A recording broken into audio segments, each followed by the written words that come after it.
Hi, Tango, Spanish, Don Quixote people. This is the breakdown of the first of 4 parts of our opening dance. I better go be on camera with the other thing. Oh, here I am. Okay. I'm video recording intentionally in 2 ways. Hello, iPhone camera. Okay, you're in the upstage right corner, and you can see most of the mirror as well.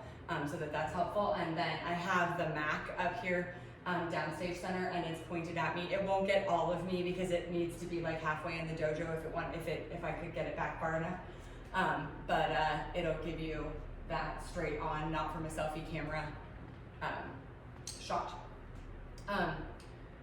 This is the opening choreography that everybody is doing.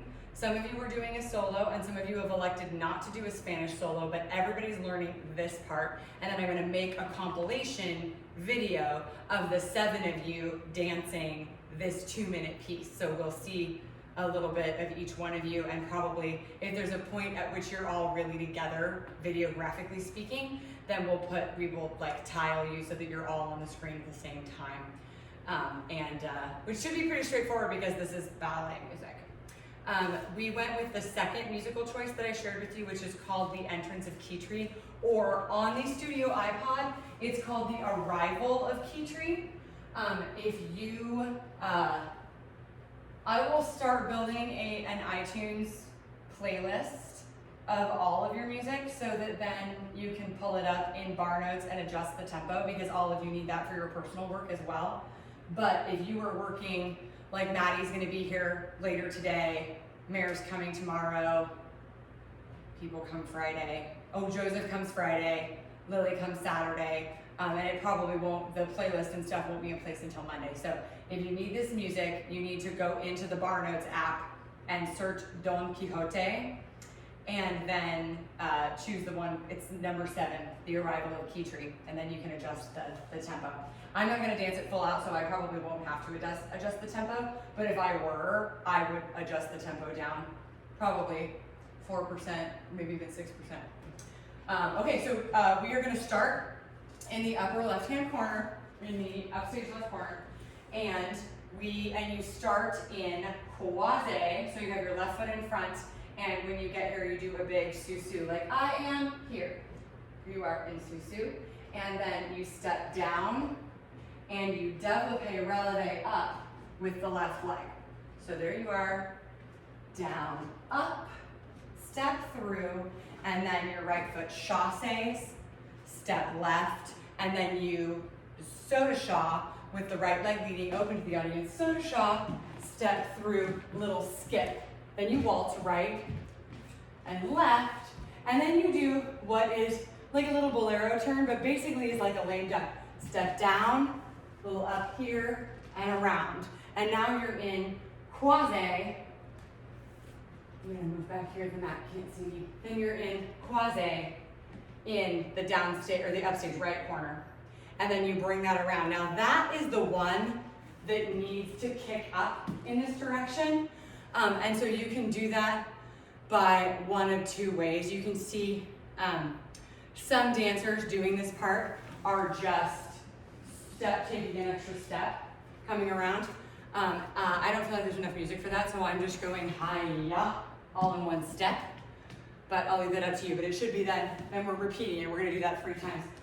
Croisé, step, chassé, left, step right, saut de chat, left leg, land, step through right, little skippy skip, waltz left, waltz right, little bolero, and then go turn down, up and down. So you let that bring you all the way around to croisé. And you do it one more time. And 1, and 2, that's my chassé 3, weep 4, skip 5, 6, 7, little bolero, turn. Okay? Then, if you are female, you've got your fan for this, and you are going to fan it. I should have gotten a fan. We'll talk more about it once you get your feet, but like, let me see, like it's the fan, the top of the fan is the round part. You hold it in your hand thusly. You actually point the arch of the fan at yourself and fan so that when we see you in profile, we can see that half shape in our hand. And you're fanning yourself back and forth. So not the way you would normally hold it.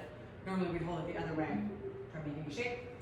And you just landed in this cross position here, and you're doing your shoulders and your head side to side, side and side, as you run to the center. So you're, to the center.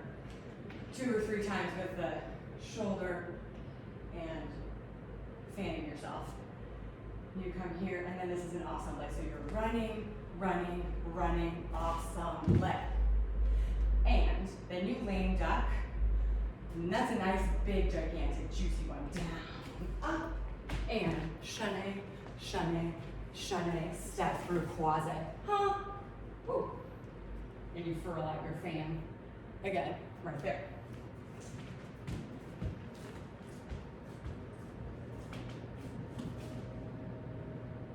Kitri, whose choreography this is, Kitri and Basil, both of them are like young and impetuous and really fun.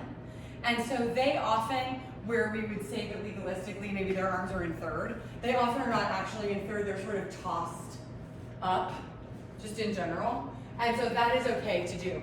And if you have been looking at any of the Don Quixote stuff, you know, they are doing that. So you can do that too. I actually like the Kitris best that do it very academically, like the first time, and then the second time it shows a bit more exuberance, and then by the third time she's like with her arms thrown up above her head. That was the wrong leg. Sorry. Right, okay. She's tossing it. You can soda shaw that and keep bending the front leg, of course, that's what that means, the devil pin, to take you off the ground, but hitting 2 straight knees. If that's your best soda shaw, like that is my best soda shaw, is to work towards a split shape. Do that. Some Kitris bend the back knee like the men's jump, and Joseph, you can do that men's jump as well, if you would like. Soda shaw, of course, isn't gendered in ballet, but normally that bent knee is, but Kitri does whatever she wants. So you can attitude the back leg if you try that and you go, ooh, I look great doing that. You can also think about your costume and think about what it would look like that.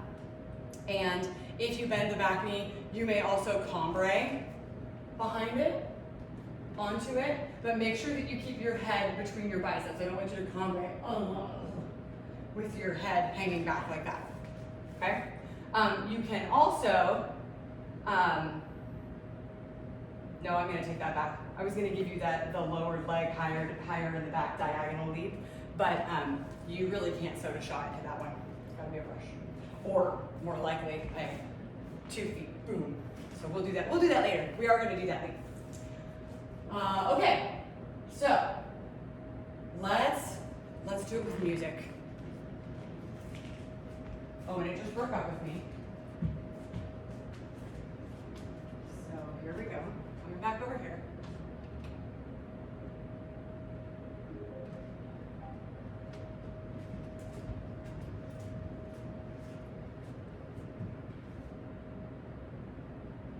We're going to start in the upstage left corner with our left leg on top in Susu. This is my left leg. This is her running to her spot when she's...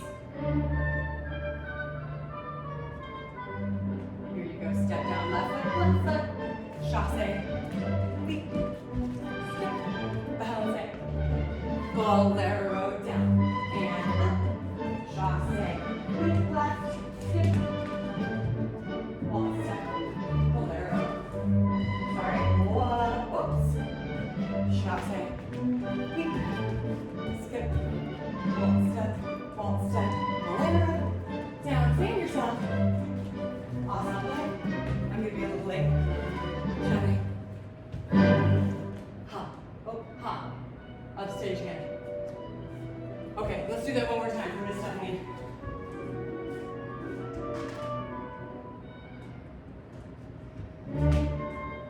Footwork is a little tricky for me.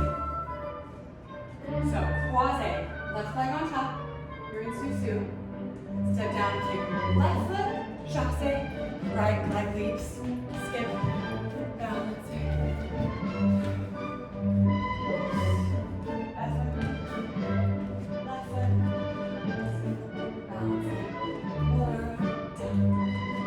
Left leg, chasse, right leg, skip.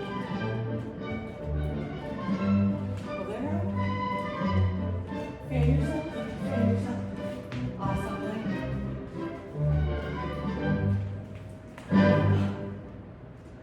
That's part one.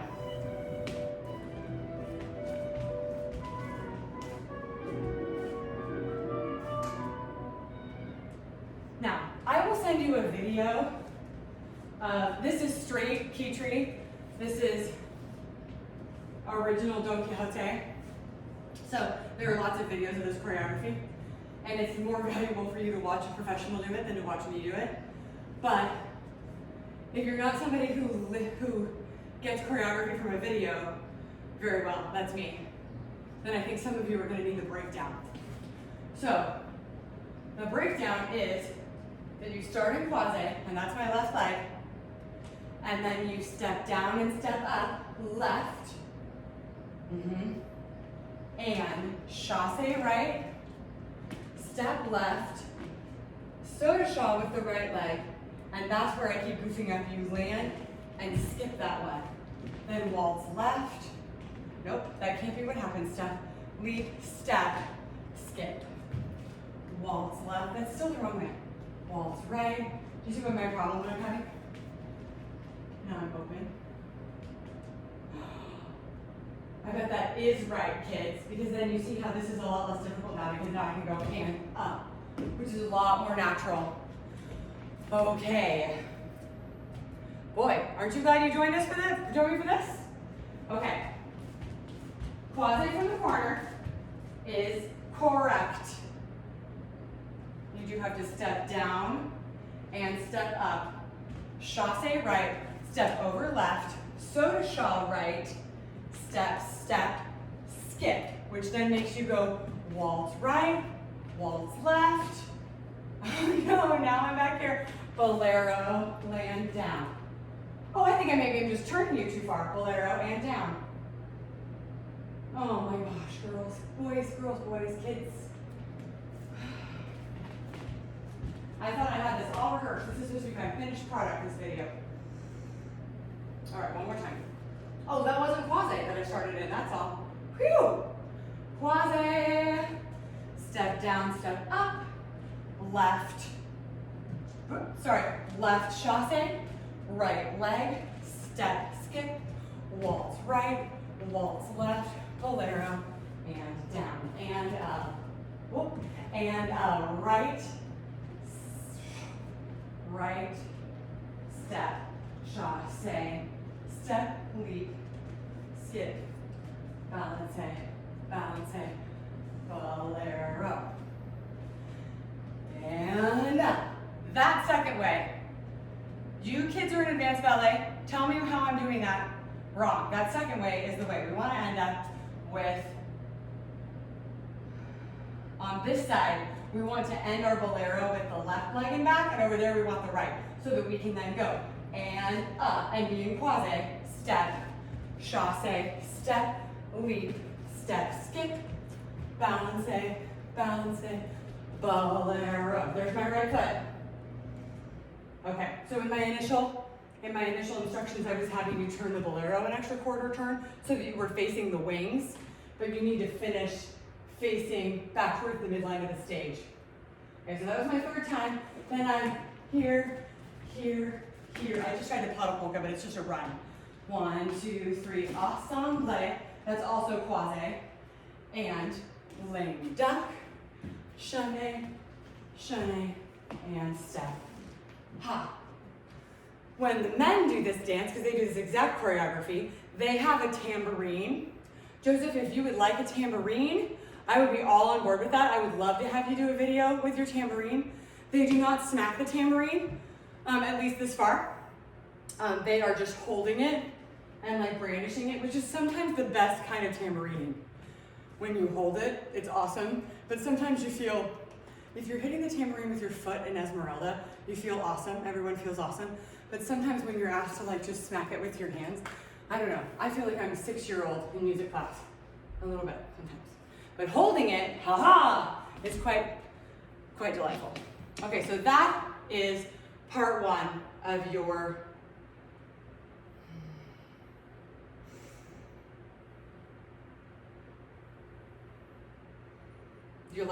Grand Pas Classique is basically what we're doing.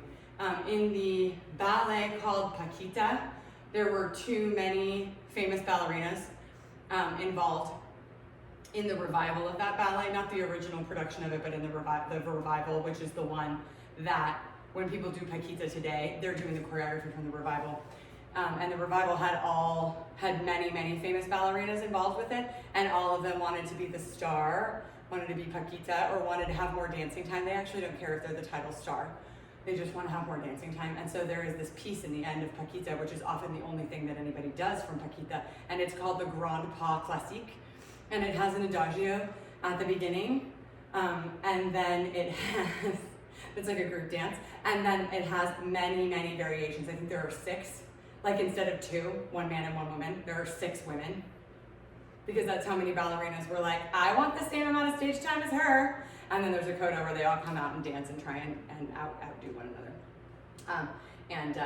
That's what our Spanish dance is making me think of, is like a group dance at the beginning, and then many variations, and then a coda.